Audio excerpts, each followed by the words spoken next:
Caledonian Elixir.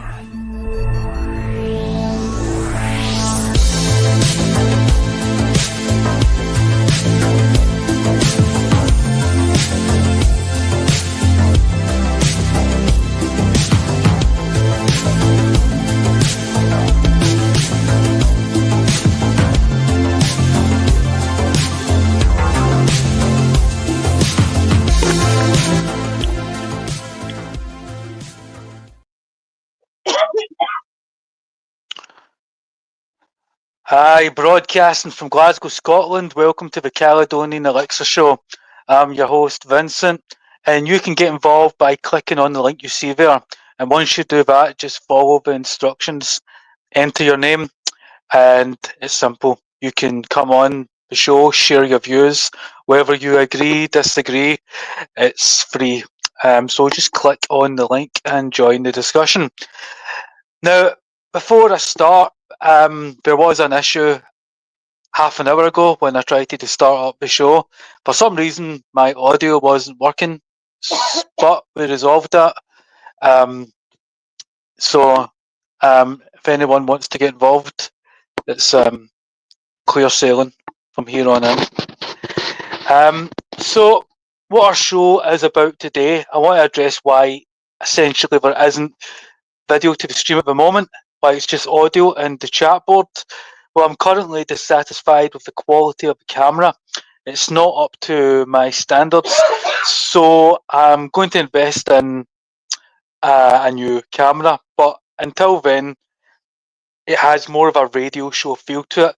However, I have guests on, and when the guests are on, there will be video to it. So this show is an interzone of information where we can express our views with wit and true grit without the dogmatic narrative of mainstream media. So whether we are discussing the paranormal or politics, it's the stark truth about our own experience, maybe told with a degree of self-delusion and humour. Because I think we're living in a dead-end frontier, especially when it comes to news and information.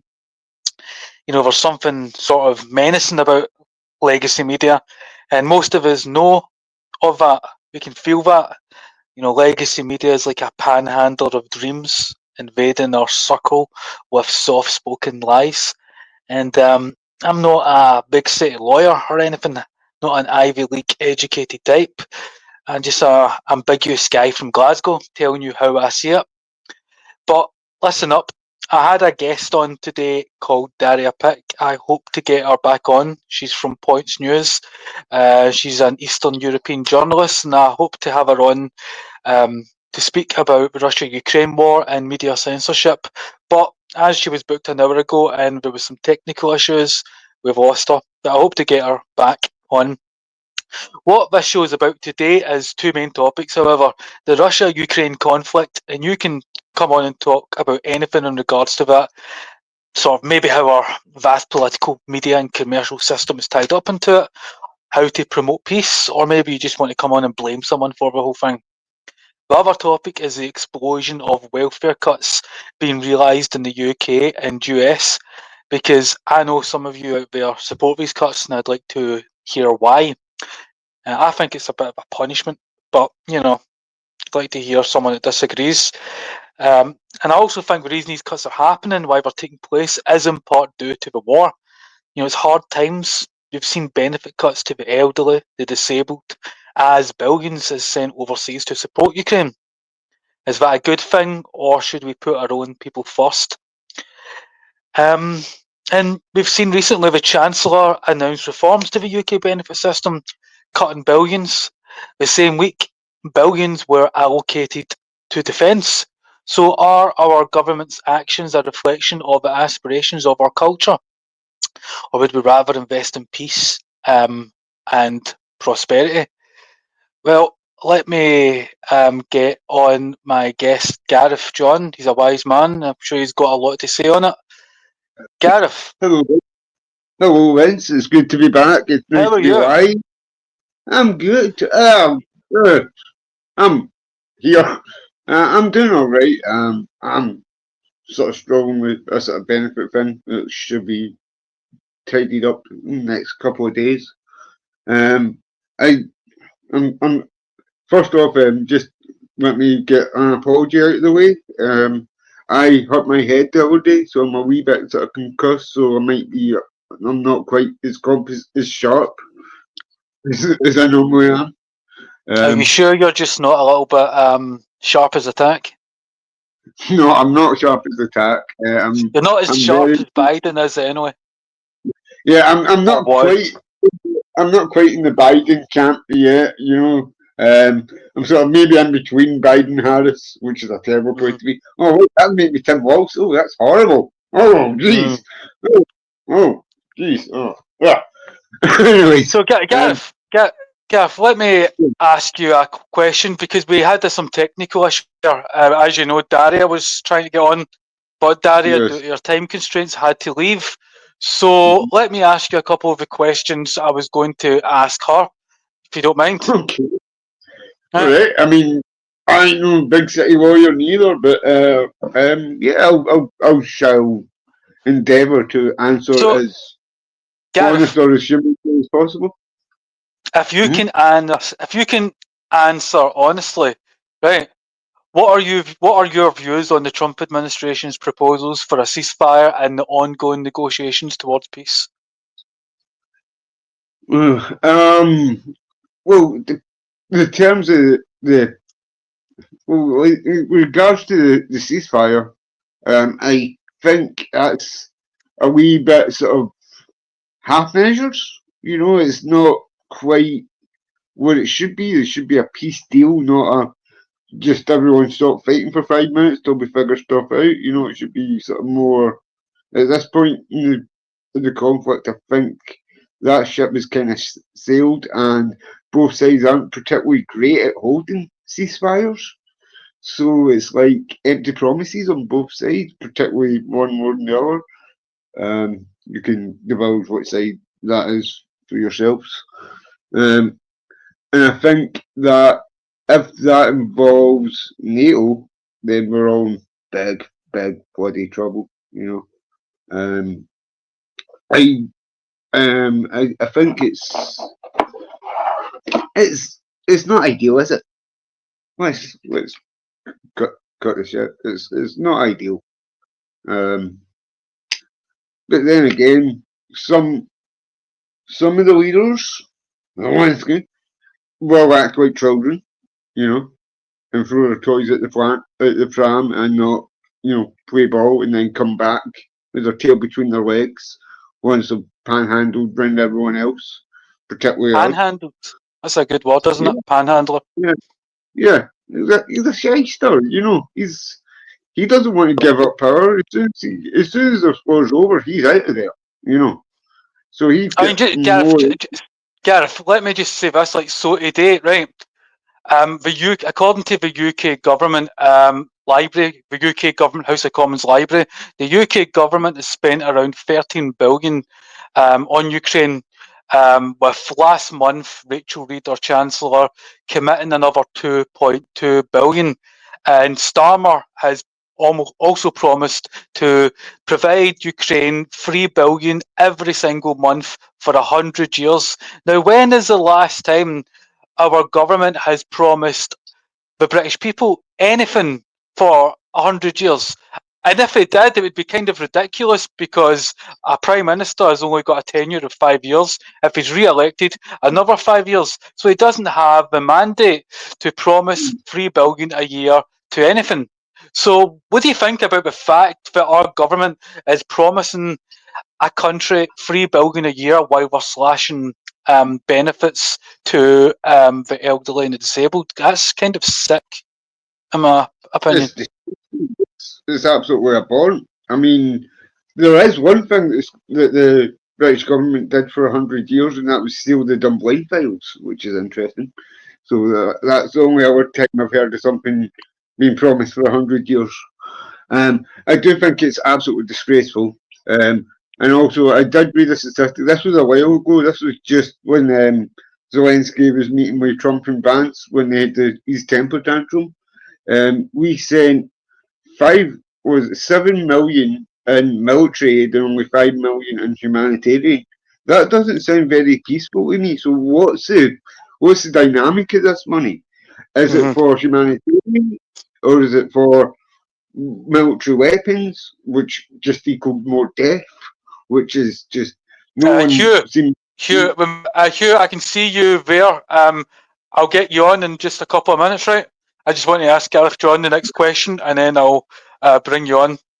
So just hold on for 2 minutes, buddy. So, you know, I agree with you completely, Gareth. And to me, it's kind of like I'm not aware of any diplomatic outreach by the Biden administration to negotiate an end to the war. It's sort of like he just handed the whole deal over to the Pentagon and the CIA and said, support Ukraine and try and get this thing finished if possible. And they couldn't. And at least Trump is trying to negotiate an end. But what gets me is he's trying to negotiate an end while still providing billions of dollars worth of intelligence and weaponry. And that, to me, doesn't seem like it's going to get the thing finished. It's just going to, you know, lead to more destruction. It's counterproductive, isn't it? You know, to go, right, let's make a deal here, let's bring some peace, but here's some more guns and here's some more bullets. And not only that, like I read that 20% of like the weapons that are going over there are ending up on the 25%. So over a quarter are ending up on the black market.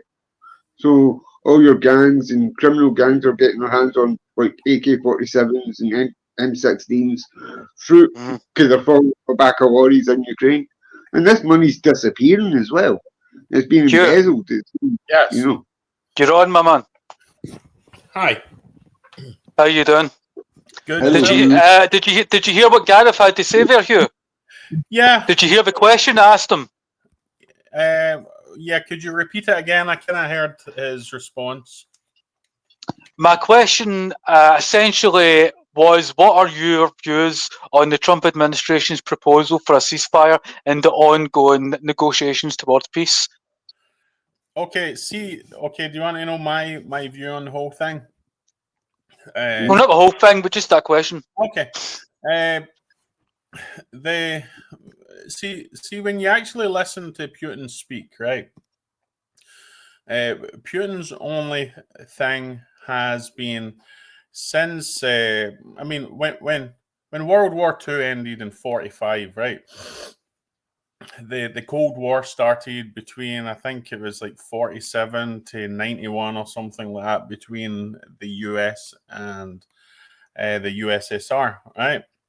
There was agreements when the USSR broke up that Ukraine would give up all their nukes, right?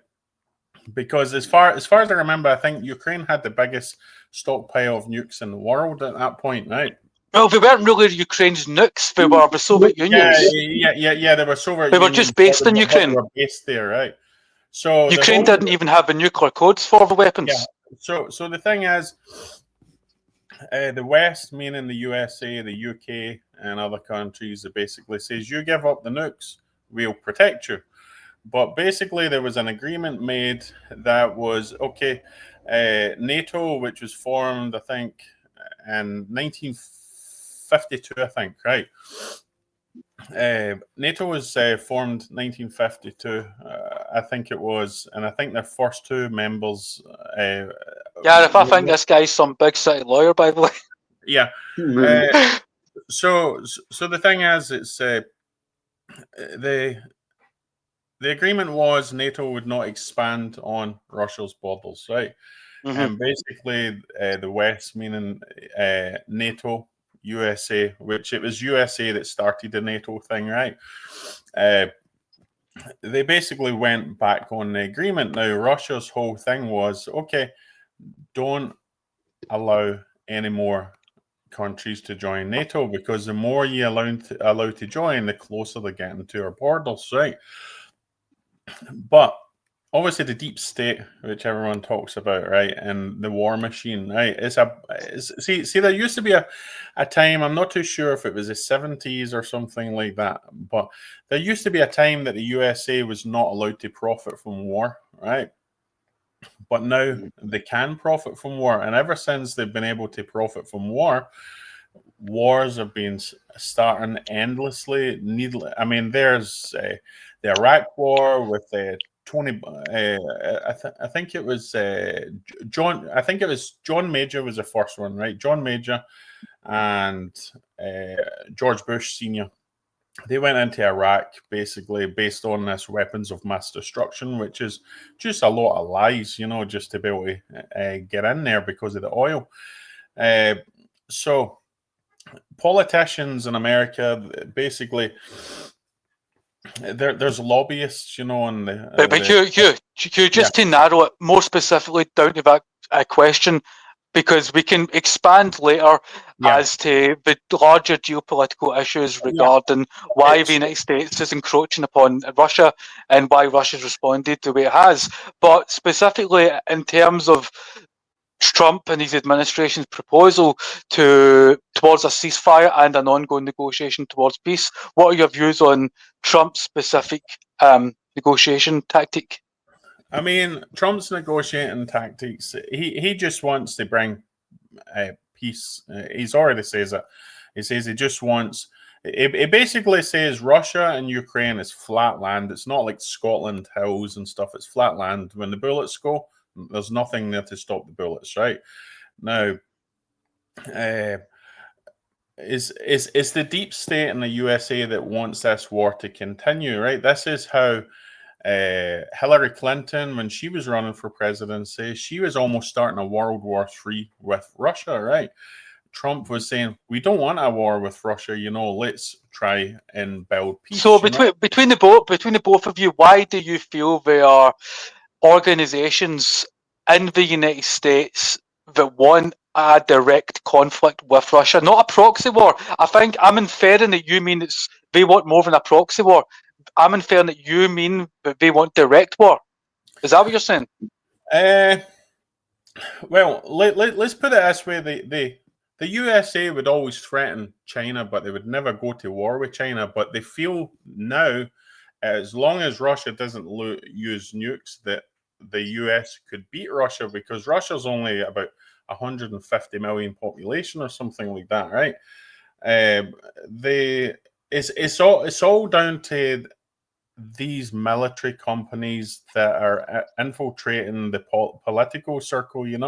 They make money from wars, and they see the war with Russia is a commercial enterprise. Yeah, and not only that as well, because there's gas as well. It's like I think the Russian gas is called OPEC or something like that, right? So if they can make the Russian whole economy collapse and everything like that, then all the people in the oil are probably thinking we could probably get. But I mean, I think I heard somewhere that Russia has somewhere along the lines of 60 trillion worth of resources, oil, gas, minerals, etc. And I hear a lot of American politicians say that Russia is just a gas station. Essentially, the Russian economy is just a gas station. But when you factor in the country actually has almost 60 trillion worth of national resources, if you could balkanize Russia and extract those resources, get the American corporations in, extract them, you would make trillions of dollars worth of profit, worth of commercial profit. Yeah. So there is a commercial interest to it, of course. Yeah, I mean, Donald Trump just thinks like a businessman. He just thinks it's like we've never had peace with Russia since they helped each other during the World War II against the Germans, right? Trump thinks, I think the way Trump thinks is it's like everyone's just demonized Russia ever since the USSR days, right? It's like he wants to try things new that people haven't tried, right? And building peace with them, it would make Russia prosper. It would make the US prosper. But the enemy is not Russia. It's not the USA. It's Europe. It's NATO. It's the EU. The EU, the biggest corrupt machine that's out there. They just want endless wars. I mean, look what happened to... I mean, obviously, we understand all the stuff that happened in the former Yugoslavia and stuff like that, right? But it was a perfect opportunity for Gareth, you can get involved at any point you feel. It was a perfect opportunity for them to help break up the Yugoslavia and basically get extra countries joining NATO. That's all it's about. It's been about expansion. And sorry to interrupt, but wasn't there a rule that not an inch further than Poland? An inch further than Eastern, Gav John, it was an inch further than Eastern Germany. Eastern Germany wasn't supposed to be integrated into the NATO architecture. Yeah, and I think that was Western Germany because we had the Berlin Wall, No, Western Germany was already part of Western military architecture. It was Eastern Germany because the Berlin Wall fell and the Soviets and the Americans had to come round the table and talk over what was to happen about Eastern Germany. And the whole thing was, Baker and they all agreed that Germany wouldn't be integrated into NATO, and we went well beyond it. But do you know what I think? Do you know what I think's really happened, right? In terms of this war? Yeah. So, it's beginning to look like to me when you have a gambler, especially like a puritanical gambler type, because puritanical gamblers are the worst, because they're the ones that want to portray themselves as moral and ethical, and they don't want to confess to anyone if they're actually a gambler. And our leaders are at the roulette wheel, and with every spin, they lose more money. And the longer they play this game, the deeper into the shit they get, right? And that's essentially the deeper into debt they get, until thanks in part due, basically, because due to their puritanical nature, that they don't want to confess to the public, but they've invested hundreds of billions of our own national treasure on this. They end up taking one last desperate ditch at the wheel, and they end up putting their house down as collateral. And I'm worried that that's where we are, that the UK, the US, and the EU they're essentially playing it cool, but they've invested hundreds of billions now. And if Russia wins this, then that financial hole that the US and the EU and the UK have made is going to need to be filled with so many cuts to our resources. And see that there's more information I found out as well. Obviously, it's speculation as well. One of the reasons, obviously, Russia had something against Ukraine as well is apparently it's just came out the past few days that the biolabs, there was biolabs in Ukraine, and they were getting funded by the CCP in China. Right, so the CCP in China was part of that as well.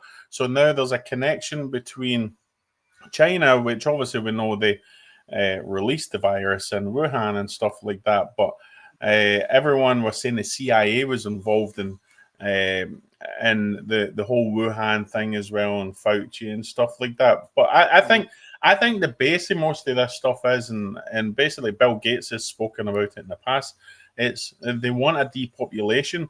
Now they've already depopulated the world by 1 million people because there's about 1 million people being killed in the Russia-Ukraine war already, and that's just that, So it's a depopulation thing, And I remember, see, in respect to what you were saying about the biolabs, I remember there was a committee where the present US Secretary of State Rubio, when he was just a lowly senator, he was part of a Foreign Affairs Select Committee, and he was questioning the then US, the former US security advisor for Russia and EU affairs, Victoria Nuland, and she even admitted on this committee that there were biolabs in Ukraine. So it's not a secret. She admitted it to the person that is now the present US Secretary of State, Rubio. So you keep on hearing people, especially in mainstream media, articulate that that's a conspiracy theory, but you're just throwing that out there. You're pulling that out of the ether. And I went, no, that's been admitted by Congress, and the US government, that it was funded by the US government. And it wasn't funded for anything good anyway. I mean, why would you fund gain of function research in essentially a war zone? There's a reason you're doing that.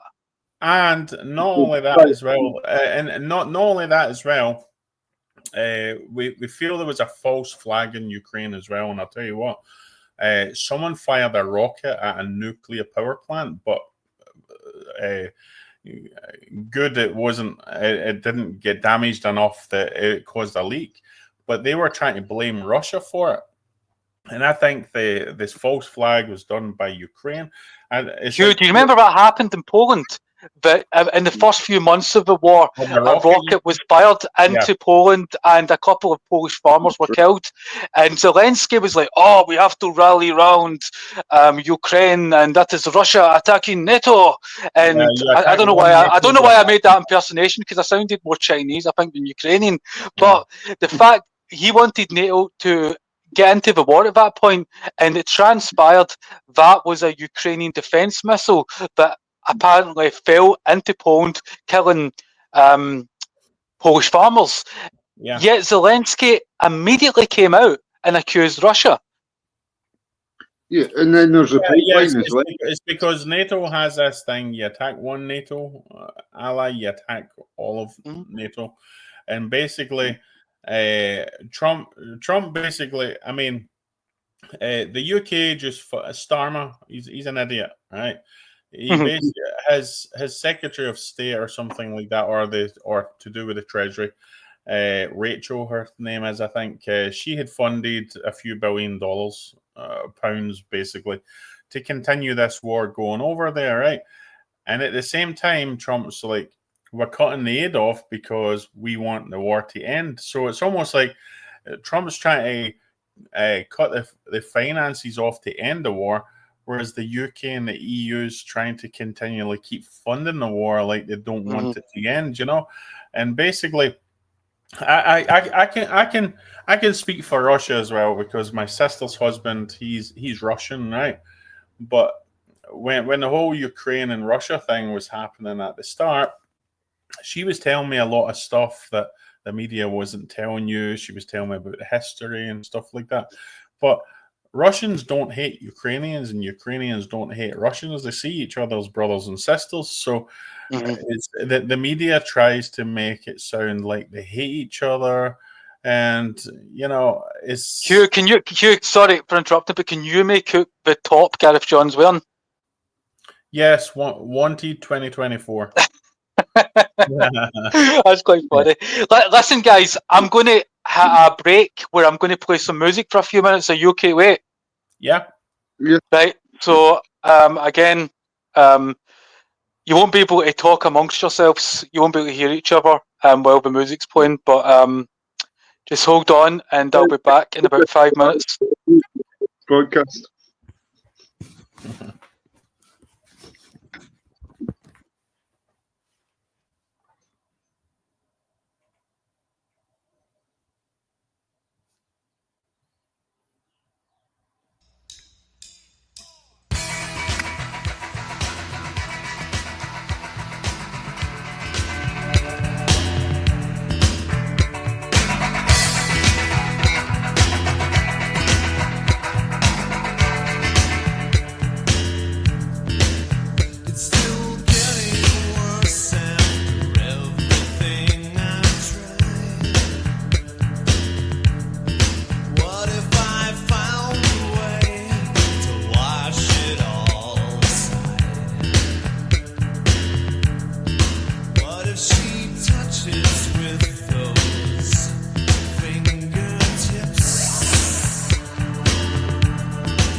Hello.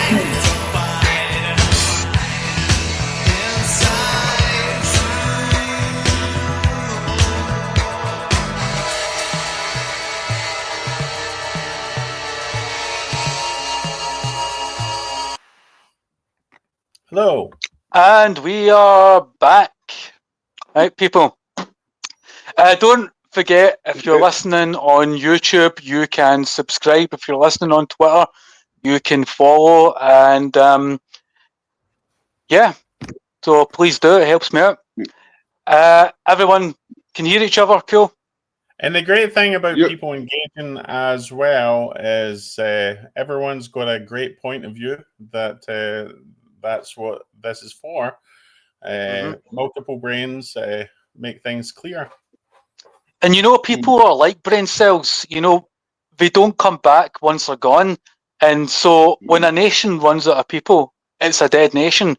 So when you have a war of attrition, just like you have with Russia and Ukraine, then it looks really bad for Ukraine because, as you alluded to earlier, Russia's got like 150 million people. Ukraine's probably got around 30, but that's not even considering the fact that millions of people fled Ukraine. About 4 or 5 million people are now members of the Russian Federation because the Donetsk and Luhansk territories, Zaporizhia, is now part of the Russian Federation, so they've lost millions of citizens there. Then they've lost about 1 million dead. So the actual real numbers, when there's no parity there, and in a war of attrition, it's looking really bad for Ukraine. But the point is, when you listen to mainstream media or these politician generals, because it's just generals that politic, and they continue to beat the war drum, saying, and sometimes they don't do it directly, sometimes they do it more by suggestion, but they keep on saying Russia's on its knees, and they suggest if that's the case, then if we just give that bit more support to Ukraine, then the war will end with a decisive Ukrainian victory. I mean, do you remember when they were saying that Russia was fighting with the shovels? Remember that? Yes. They were saying Yes. Russia was fighting with shovels, but since then we have seen Russia capture more than 5,000 square kilometers of territory, while they've launched a MERV Ureshnik hypersonic missile that defeated the American Patriot defense system. I mean, that's one impressive fast shovel. Yeah. I would like to get my hands on a Yeah, shovel like that. Yeah, it's like That's Russia's got the fastest hypersonic weapon in the world, you know. And obviously it can have, what do you call it, a CBM added to the end of it if they wish, right? But the thing is, it's like Russia's trying their best to keep their economy from collapsing as the USSR did, you know. They're trying to look after their people, you know. The USA say we're about looking after our people. That's all Putin's trying to do. And I understand some people have a problem with Putin being in power for so long. And I'll tell you why he's most likely in power for so long. It's because the people of Russia trust him, you know. They don't want to get a puppet like a Zelensky who's been put in by the West into Ukraine. Remember, he was a dancer, he was an actor. And he's the voice of that. He's basically a mockery to Ukraine. Ukrainian people want the war to end, right? And at the same time as well, all this money we were funding through the Biden administration and the UK and everything, apparently Ukraine's decimated, it's destroyed beyond belief. But on the west side, they're building a multi-billion-dollar ski resort, you know? Where's all this money coming from, you know? It's obvious that it's us that's funding all this stuff. It's funding all the corruption, you know? They're getting us to kill each other. Yeah, they're spending all these billions on a big fancy golf course, not golf course, a big fancy ski resort that's costing billions of dollars, you know, for the rich, you know? Yeah. And also, like, apparently, remember in Afghanistan how Halliburton had no contest contracts? Well, apparently BlackRock are doing the same in Ukraine. They have so it's BlackRock is going to rebuild. And but also, that's it. Yeah, that's the thing. BlackRock is supposed to have been put forward as potentially the company that's is going to rebuild Ukraine. Now, BlackRock own biggest No, majority of stocks and companies in the USA and the world. They're corrupt, you know. And I Yeah, wouldn't be surprised if BlackRock actually is the deep state. You know, that's my feeling. I think BlackRock, because they have so much influence.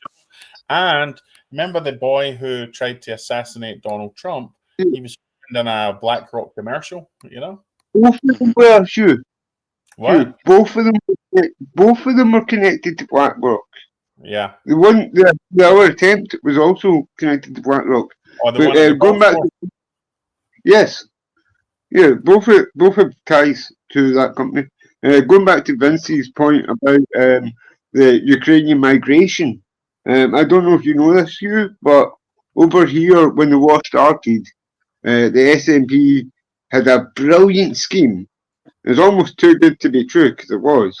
Where if you were to house a Ukrainian refugee, you would get £350 a month, right? The wording of that's very, very important, right? Because a lot of people took them in, right? And they get the £350 for the first month. When the second month came round, they get nothing, right? Because it was for a month, not per month. And now, Glasgow is absolutely. It was a good play on words. Yeah, it was very clever.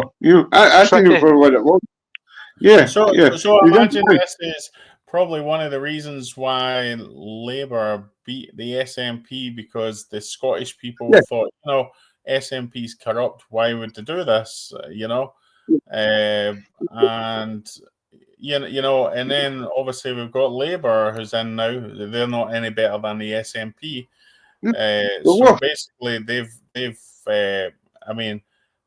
Labour is basically the new Tories, you know. Scotland, So, too. And Hugh, it wasn't just Ukrainians, though. It was their pets as well. What do you? I know. The cats, the Ukrainian cats. They were basically animal and people trafficking, state-sponsored people in animal trafficking, right? Mm-hmm. And then there's like loads of stray cats. I've seen those adverts on Facebook. Sponsor a Ukrainian cat. Yeah. What were you going to say there, Ben? I was going to mention the fact that you've got Donald Trump trying to complete that $500 billion mineral deal, and that goes to what we were saying about how there is this financial hole as a result of the war, and they're trying to fill that financial hole. And then we were, alluding to BlackRock. So, what's your views on the mineral deal that he's trying to complete with Zelensky?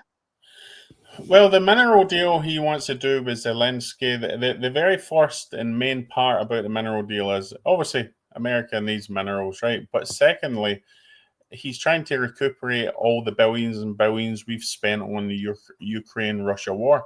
Because the whole thing is, it's like they ended up discovering off of, I think, Macron, the French president, right? That he corrected Donald Trump in the Oval Office that they were going to get their money back from Ukraine. And basically, it dawned on Trump at that point, hang on a minute, you are going to get all your money back, but there was nothing put in place for us to get our money back, So that's what he's trying to do. He's trying to figure out a way to claw all these billions back that the Biden administration was just throwing out. And I mean, as a Scottish person in California, it's like, obviously we hear the news. Obviously, I don't follow the news. I listen to the small. It's not as bad as an Englishman in New York. Yeah. So I was.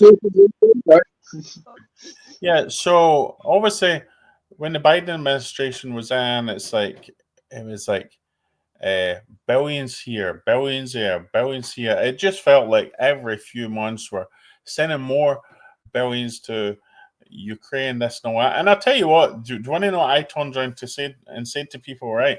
Rather than sending billions of dollars worth of money and new military hardware, America's got something called, I don't know if you know this, they've got something called the Boneyard, And the Boneyard, it's like basically they'll have F-teens, F-14 Tomcats, and everything like that, right? They'll maybe have military planes in service for maybe 10 years, and then they put them there. They wrap them with a special material, so if they ever need to take parts of it or whatever like that, it's there. Why didn't they just take some of the equipment from there and give it to Ukraine when they claimed they were trying to help the situation? But no, they were selling them brand new military hardware, and I'll tell you why they were selling them brand new military hardware rather than giving them equipment from the boneyard. It's because when they sell all that stuff, the war machine, the big war companies, they profit from war. That's all it was about, you know. So they're not going to profit from war if you're giving them all the hardware from the boneyard. They're going to profit from war if you're sending brand new military. But you're forgetting something. Yeah. What to the argument that if Ukraine falls, then Russia will want to move on to the next nation? Maybe they'll want to link up with Transnistria, a province in Moldova. Maybe after that, you know, because Russia's got a province, a base in Transnistria. But maybe after Transnistria and Moldova falls, they'll move into the Baltic states. And after that, it's no longer proxy business, it's a direct conflict. So, Gareth, John, Hugh, Yeah. what do both of you think to the threat that Russia poses existentially to NATO? Do you think that's imagination land? That's just people being hyperbolic? I think it's an imagination. I think basically the Ukraine thing. I think the Ukraine was the last straw, right? Because Ukraine was wanting to join NATO. There was a few times where NATO wasn't saying a direct no; they were just leaving it on the table. And basically, Russia seeing how they were pretty much being surrounded. And you got to remember as well, right? The amount of US military bases and UK military bases all around Russia, you know, this is what I say to people. I say, if basically China or Russia started putting bases in Canada on the border or putting it in Mexico and all that stuff, we would have a problem out here. Or if they all started putting bases in Ireland and Dublin, just very close to the UK. Well, see what you said there. I see what you said there, Hugh, about leaving the door open. I recall it was a NATO communique in 2008 in Budapest, and I think it was in Budapest, and they stated in that communique that Georgia could join NATO. And what happened that very year is that Russia invaded Georgia, and the same occurred essentially with Ukraine, where you had Kamala Harris at the Munich Security Conference saying that Ukraine's rightful place is in NATO. 2 weeks later, the Russian tanks rolled in. So it's obvious Russia doesn't want NATO on its borders, just like the Americans didn't want the Russians in their neck of the woods in the Cuban Missile Crisis. So you have got the communique in 2008 that is history, but you see over and over again, whenever NATO makes a statement about admitting a member state that is on the border of Russia, Russia invades. And now that's not a good thing. I'm not condoning that. It's wrong to invade countries. But at the same time, Russia has their own national security interests, and we are encroaching on their sphere of territory, and Russia is responding to that. It's the same with the United States and the Monroe Doctrine. They've had that Monroe Doctrine for way over 100 years. So I'm not condoning that. It just exists. And recognition of its existence, I think, would make the world a more peaceful place, and we could coexist if we just recognised there were multipolar spheres of influence and don't encroach on the big player's backyard. Yeah. And the thing is as well, I mean, we've got to remember as well, it's like, so the US and the UK have got bases all around Russia, right? And then you've also got to remember the Killman switch, which is the Trident submarines, which is basically American, but the UK use, right? And then basically, so Russia's got the threats coming from land, but they've got it coming from the sea too, you know, where these are stealth subs, you know, it's like the USA's building more B-2s and everything like that, right? They're building more stealth aircrafts that can carry nukes and stuff like that, where you wouldn't even see them coming. They're spotted on a radar like a golf ball. That's how hard it is to find, right? Russia just feels threatened. That's pretty much what it is, and it's like this: you back a snake into a corner. It doesn't matter if that snake usually bites people or not. If you back a snake or an animal into a corner and it feels threatened, it's going to lash out. Well, I mean, take the fact that Ukraine, along with help from the West, seized control of territory in Belgorod in Russia and in the Kursk.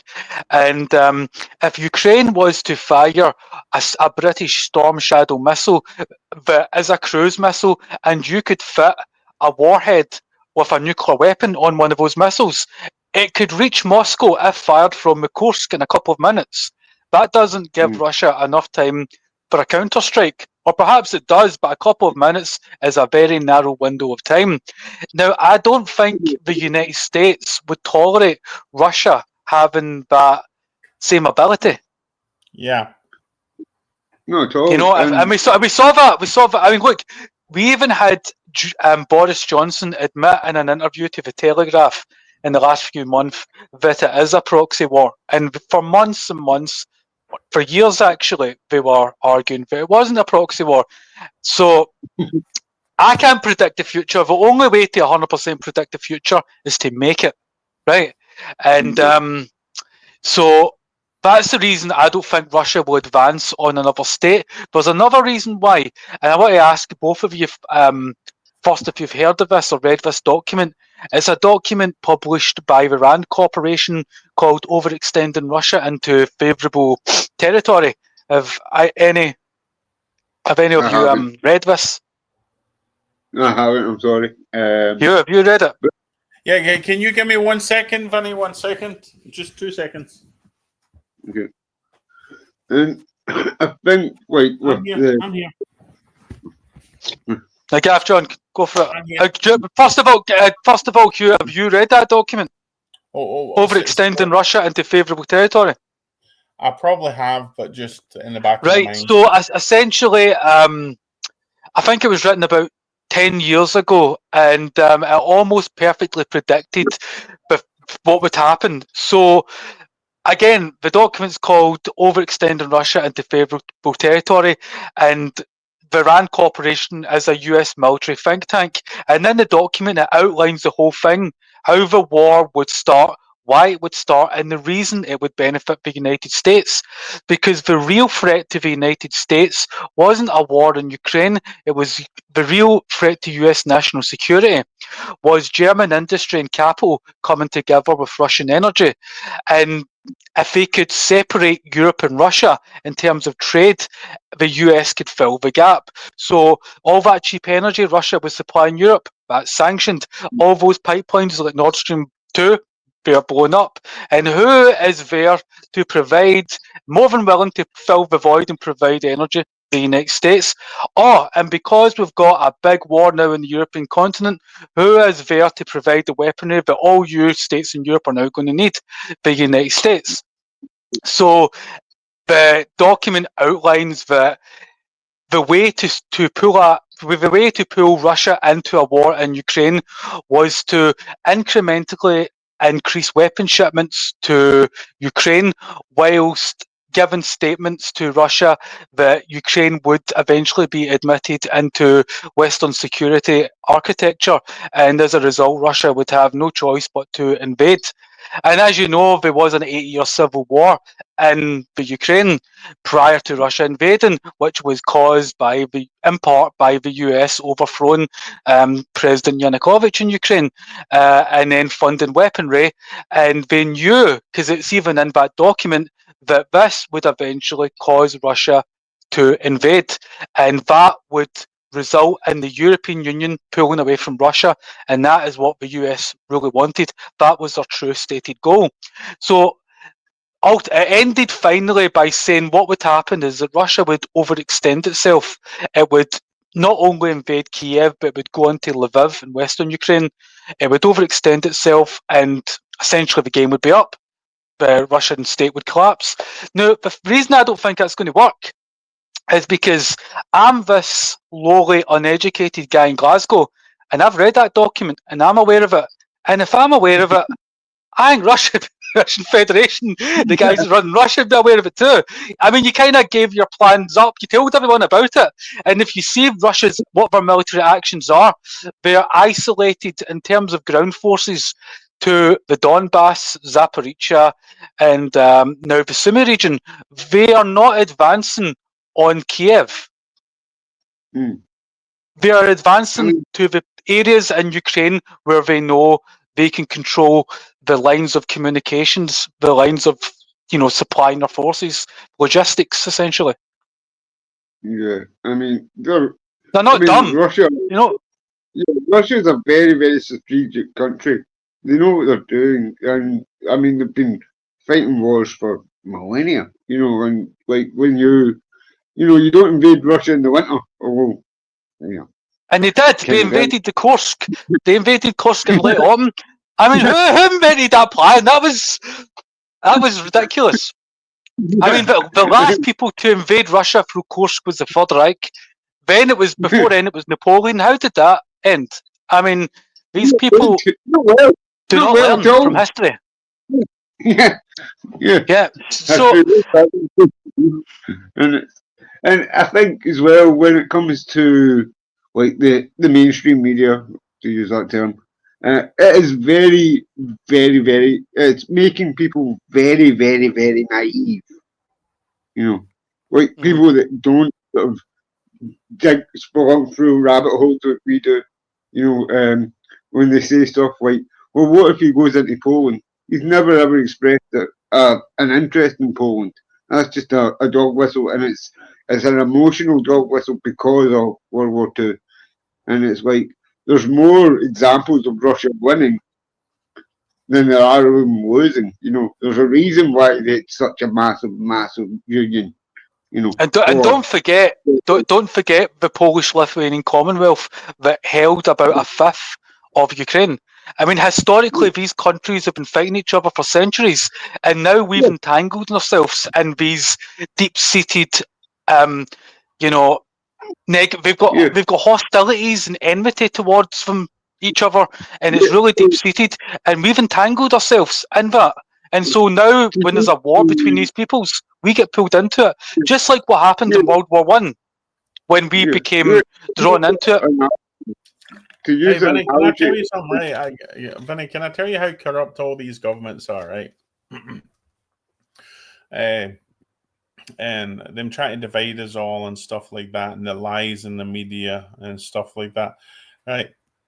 Although this is a different country, but what I'm going to talk about, but it'll give you an idea of how they try to divide us with lies and stuff like that, right? Do you remember? It's like they try and say that it's like Hillary Clinton is obviously anti-Israel, right? We know that, right? She's anti-Israel. I think she I'm is. not aware of Hillary Clinton being anti-Israeli. Well, I'm going to tell you something that you don't know about me, Vinny, right? So, I used to be a chef in the Glasgow 5-star Hilton, right? Many years ago, over 20 years ago. And I was there when Bill Clinton visited the hotel, right? And what was the reason Bill Clinton was visiting the hotel? And this is as soon as he left the White House. He was doing a speech for about 10 minutes at a Palestinian event, and the 5-star Hilton. I think they paid him like $800,000 or $1 million or something like that just for 10 minutes or something, right? So that's good money if you can find it. What's the motto of OCP? Good business is where you can find it. Oh yeah, so this is what I mean. It's like they'll tell the Israeli government what they want to hear. They'll tell the Palestinians, like Arafat, who was a leader away back then, right, for Palestine, right? They'll tell them what they want to hear, right? But in reality, they don't care about one side or the other. They only care about making money.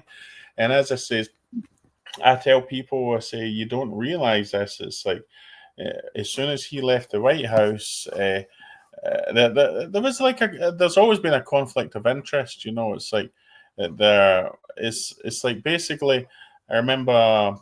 But guys, Hugh, sorry for interrupting. Hold that thought, and I'm actually wondering because I'm ready to go into the last break, right? Yeah. So we're going on to the last 15 minutes of the show after that, and you've taken the conversation in a different direction, which I didn't expect. But I'm wondering, since you've brought it up, maybe we could go into the direction of Palestine and Israel and see what our thoughts are on that. But hold your thought. Similar in a lot of ways, you know. So hold your thought, and I'm going to play some music, and I will get you on after it. Okay.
Right, people, and don't forget, even though we're on the last segment of the show, you can still click and get involved. Simple, just click on the link, type in your name, and you can get on, join the chat, and express your views if you want to do that. Or you can leave a comment in the comment section, and don't forget to follow and subscribe. So, Hugh, and I want you to respond to Hugh's points here, Gareth. Because I know you've got some things to say on this whole Israeli-Palestine issue. Right, so, what were you saying about Bill Clinton and the Hilton and getting paid so much money? Oh, okay. So, I was a young chef in the Hilton, and I always remember it's like Bill Clinton was coming to the hotel. And they came through the hotel with sniffer dogs, and the CIA was everywhere. And I remember, obviously, for those who don't know, if anyone tunes in from the States, right, the the UK guns are illegal, right? Unless you're like a toff with a high hat and you go shooting ducks, right? Not true. So I remember walking to work one day and I seen a guy under the bridge at Charing Cross, the motorway bridge or freeway as they call it in America. And there was a guy I thought was homeless, and we all know what the Scottish weather's like, very windy, and his jacket blew open and I seen a handgun on his chest underneath it, right? There was CIA everywhere, right? And I can let you know this as well, right? People always wonder why the CIA didn't stick Bill Clinton in with the whole shenanigans with Monica Lewinsky, and I'll tell you why. Because when the CIA was in the hotel, they were sleeping with the bar staff, the housekeeping staff. They were as bad as him, So Yeah. So they were covering him because they were doing the same thing. Are you saying that the Hilton, the entire staff of the Hilton was getting bedded by the CIA? Yeah, they were all sleeping with the CIA and stuff. I mean, I've heard about the CIA being embedded in our communications network, but not bedded. That's a bad joke. So the whole thing is, so Bill Clinton came in that day. I always remember the day because it was the day that we had all the WWF wrestlers staying in the hotel at the same day, right? Wrestling. Yeah, it was very busy that day, right? We had to wear badges on our chef uniform, which we had never been asked to do before. And basically, when he came in, it was a huge dinner. It was, as far as I remember, I think it was a dinner, and obviously, it was a speech as well. And as I say, it was an aid for something Palestinian. It was like he was doing a speech. But you got to remember as well, when he was doing his speech, the CIA is getting paid by the American taxpayers to protect him, right? So he's away making money. Doing a speech, getting paid off of someone that was classified as our enemy at the time, right? Making money off of them, and the UK. Sorry. Is Palestine designated as an enemy of the United States?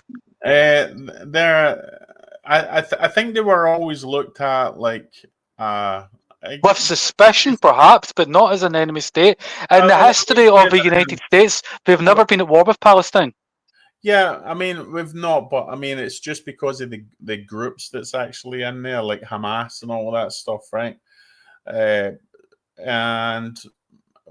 it's like basically the whole thing is it's like Hamas and all that. It's always been funded by Iran, and also, but it's been funded by Israel. Benjamin Netanyahu has, in his tenure as Prime Minister, has allowed the allocations of hundreds of millions to be basically sent to Hamas. In fact, Benjamin Netanyahu is probably responsible for more financial aid to Hamas than any president in Iran's history. Yeah, I mean, it's like all they got. I mean, even Israel as well. There's a lot of talks that Israel was involved in the 9/11, right? And they also say as well, not only were they involved in 9/11, but Saudi Arabia, Bin Laden, he was from Saudi Arabia, right? Mm-hmm. So why did they invade Afghanistan? I'll tell you why they invaded Afghanistan, because Dick Cheney was spotted on TV. He says the only way we could invade Afghanistan is if we had another Pearl Harbor, and then the Twin Towers went down. And then you also got to remember as well the Tower number 7 that wasn't even hit collapsed. Yeah, that was definitely brought down with explosives. And not only that as well, it's like it was to do with there was the billions and billions of dollars. Hugh, I believe sorry for interrupting, but I believe George Bush when he said he invaded Iraq and Afghanistan for God, but I just think that God was an acronym for gold, oil, and drugs. I think the real reason they went into Afghanistan was for the opium. That was the real reason, totally. And It's like I mean, basically, the pharmaceutical, right? They use opium in their drugs, right? It's a Definitely. very very big business, right? Look at Purdue Pharma. Yeah, and not only that as well, the CIA apparently are supposed to be the biggest drug dealers in the world. You know, it's I mean, kind of Hugh, see, in the last year of the Taliban in power, well, the last tenure in power in Afghanistan, opium cultivation was around 99 or 100 tons. Now, that sounds like a lot, but in 2007, just several years after the US and the British took control, I think opium cultivation was around 8,700 tons. You look at that leap. So, and the thing is, like, you get in news and media, um, powerful hypnotic suggestion, and it's so pervasive you don't bloody notice it. And these suggestions are embedded in stimulus that causes an emotional response in your mind. You need those neural floodgates to open up some way, and that's either by exciting you or traumatizing you. And once you get excited and traumatized, you fill that with some messages. And so when something terrible happens, like 9/11, or what was the day of October 7th? When you have October 7th was when 1,000 Israelis were killed by, Hamas and other groups. So when you have these events, these are utilized and exploited, and the media fills that void with powerful suggestions that I feel anyway, that the Palestinians are culpable, that they must be made to suffer, that they must kneel, and that they, as a collective, are responsible for this atrocity of October the 7th. And I believe especially the Americans, I think they have been hypnotized into hating the Palestinians. And when you see the fact that over 50,000 Palestinians now have been killed, at the very least, over 20,000 children. And the other day, there was a massacre of Red Crescent paramedics. The Israelis tried to cover it up, and then video footage showed that the ambulances, the Red Crescent, were basically marked, and they just shot them up and then buried them and tried to cover the whole thing up. Last year, Israel did the same thing with British aid workers that were part of an aid convoy. Israel shot at the convoy, killed everyone, and they said that the convoy wasn't marked. It was revealed that the convoy was marked. They've basically leveled 80% of Gaza's infrastructure. It looks like it's been hit with a nuclear bomb. But yeah, I still hear, and it's sometimes done with subtlety, and I believe it's a form of suggestion. And but especially the American public, whether it's on the left or right, they do think that anyone that supports Palestine, for some reason, supports terrorists or supports the enemy. I mean, look at that person in the United States who had their green card taken away, and I think they were deported because they essentially were against the genocide. In my opinion, it's a genocide. I don't think that deporting people who are protesting what they see as ethnic cleansing, genocide, or human rights abuses is the correct steps a government should take in addressing the concerns of its people. So, I mean, what do you think in terms of what is going on in the larger sense between Israel and Palestine as a result of October 7th? And then could you come to the actual censorship of people in America who are protesting and being accused of supporters of Hamas, but they're protesting the genocide, in my opinion? I mean, okay, and we can tie these in similar as well, right? Because obviously we know NATO was the whole big. NATO and the USA caused the problems with the kind of the Russia-Ukraine thing. If it wasn't for them, I mean, is that right? But the same can be said about I mean, after the Second World Balfour War, Declaration and stuff like that. yeah, it's like after the Second World War, it's like it's like Israel was originally the land of Israel. It was the Israelis' land, right? but they were pushed from their land, right, for a very very long time. They never. Well, you got to remember that Israel, the actual, original inhabitants of the land of Israel were the Canaanites, and you could say that the people who were to become the Israelis ethnic cleansed the Canaanites. So why Yeah. don't we find the Canaanites and give the land back to the Canaanites who were the original inhabitants? Yeah. I mean, you can't go 3,000 years back into history, in my opinion, Yeah. and say Israel has a divine right to land. No one has a divine right. You cannot know God's will, in my opinion. I just think that I mean, basically the amount of land, obviously Israel. No, it's like after the Second World War, they put all the displaced Israelis back, and basically the numbers of the Israelis grew very large. Where were they displaced from? They were displaced around the world. They were forced to 4 corners of the world. When? So basically, when obviously they were all put back, that was basically the work of the UK, USA, and stuff like that. Can I ask? Are you referring to the Ashkenazi Jews who were apparently displaced during the destruction of the Third Temple, and they went to North Africa and Europe, and after the events of the Second World War, they came back? Is it the Ashkenazis that you're referring to? Yeah. What do you in terms of the Ashkenazis? What do you think of the theory that the Ashkenazis are actually descendants of Khazars, and that's why most Ashkenazi Jews were found settling in Eastern Europe? I'm not too sure about that stuff. Have you ever heard about the Khazar theory, but that's the origin of the Ashkenazi Jews? No, I haven't.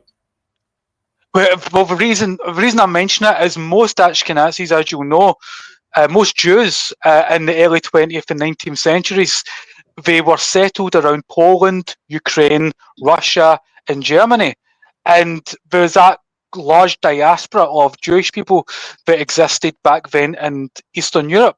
And I think we should ask ourselves, why was there such a large diaspora of Jews in that specific part of the world? Because they migrated to that part of the world. Now, where did they migrate from? And is there any verifiable documented evidence where they migrated from? Because apparently there is no verifiable documented evidence that the diaspora of Jews migrated after the destruction of the Third Temple from Judea to, because it wasn't Israel. Israel was destroyed by the Assyrians. From Judea, it was the Romans that basically conquered Judea. So there is no verifiable evidence that they migrated from Judea to Europe. Josephus, who is the seminal Roman historian that many people refer to when wanting to look back into what happened in the 1st, 2nd centuries in Rome, because there is documented research and evidence what happened in the Roman Empire in the 1st century and in the 2nd centuries, and there is no evidence of a large Jewish migration. I mean, when you go biblical and all that stuff, right? It's like they were getting banished from the land. I think since the time of Moses and stuff like that, they were kind of forced out. I think it was by Egypt. I think it was, right. No, Moses left. Moses chose, and actual Moses was a Canaanite. That's why they used to refer to the land of Canaan as the promised land, and they refer to it as the land of milk and honey, because their great-grandparents were Canaanites, and ancient Egypt had a large problem with migration, and there was a lot of migrants coming from the land of Canaan, and these migrants had children, and their children had children, and they were enslaved and used as cheap labor by the Egyptians. And then Moses eventually left Egypt with a diaspora of Hebrews. Now remember, Hugh, they weren't Jews. The Jews didn't come about until you had the Talmud and the Torah and all that. The Jews didn't exist back then, but these were Hebrews, and they were descendants from Canaan. That is why they wanted to go back to Canaan. and they wandered in the desert for 40 years, and but when they finally got back to Canaan, the Canaanites said, "No, we don't want you. We're having nothing to do with you. You've been living in Egypt for all that time. You're not Canaanites." So the history of it is more complex and difficult than these people have a divine right to this small piece of territory. I mean, obviously I'm a bit rusty in the stuff and that, but is it? I think was Abraham not? I think Abraham was Israeli. Hugh, sorry, I need to give me 1 moment. Just talk to Gaff John. 1 moment, I'll be back. Yeah. Give me 1 minute. Yeah, this is not my subject at all. Yeah. Yeah, it's just, I don't know, it's just something that's never really interested or bothered me particularly. I know a lot of people get very, very emotional about it, but I don't have any sort of connection or feeling towards it.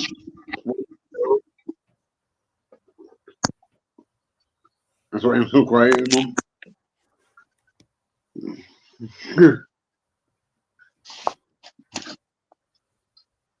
Can you hear me? Hi. Yes. Hi guys, can you hear me? Yes. Yeah. Can you hear us? Can you hear me okay?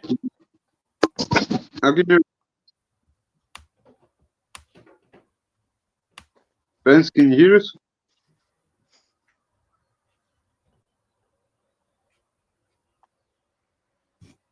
Can you hear me? Yes. Yes. Can you hear us?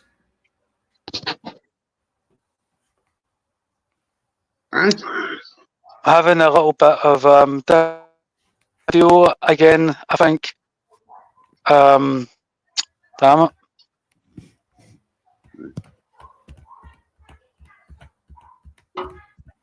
Hello. Hello.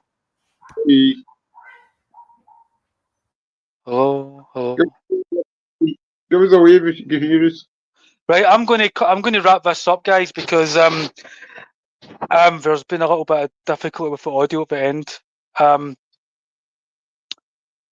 Okay. Right, because I unplugged my headset, and for some reason, I'm not hearing any of you. We can do a part 2 another time. Yeah, I'm up for that. No, I'm not hearing any of you. Right. Anyway, Hugh, Gareth, thank you for coming on. It's been a pleasure. Hopefully I can address these technical problems that are emerging now and again for future streams. But thanks, and remember, people, don't forget to subscribe, like, and follow. And until next time, stay cool. Bye, everyone.